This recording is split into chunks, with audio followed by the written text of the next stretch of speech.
Hello friends, मैं दीपक भाई चौकसी डी खुशहाल भाई ज्वेलर्स वेसू सूरत से बात कर रहा हूँ। आज जो बात है वो काफ़ी कस्टमर के फ़ोन कॉल्स आते हैं कि हमें गोल्ड और सिल्वर के लिए क्या करना चाहिए, हमें इन्वेस्ट करना चाहिए या हमें थोड़ा रुक के करना चाहिए। तो उनके लिए मैं आपको दो बात बताऊंगा कि जैसे अगर इन्वेस्टर है जो है तो उनको रुक जाना चाहिए, वेट एंड वॉच करना चाहिए, क्योंकि सतत एक गोल्ड जो बढ़ा हुआ है वो कंटिन्यूस 50% जैसे गोल्ड में एक साल में बढ़ोतरी आई हुई है।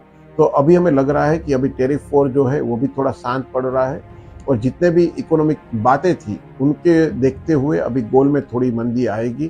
तो जो जो लोग को लेना बाकी है वो थोड़ा सा रुक के ले, और जिसके घर पे आगे जाके फंक्शन है, किसी के यहाँ शादी है, उनको गोल्ड ले लेना चाहिए, क्योंकि भारतीय संस्कृति में गोल्ड को एक ऑस्पिशियस मेटल के हिसाब से माना गया हुआ है। तो अभी घर पे फंक्शन है तो गोल्ड का यूज करके उसको एक बात करना चाहिए। तो वो हिसाब से अगर आपके यहाँ कोई भी बात है तो आप गोल्ड, सिल्वर, डायमंड, प्लेटिनियम ले सकते हैं एज ए ज्वेलरी फॉर्म।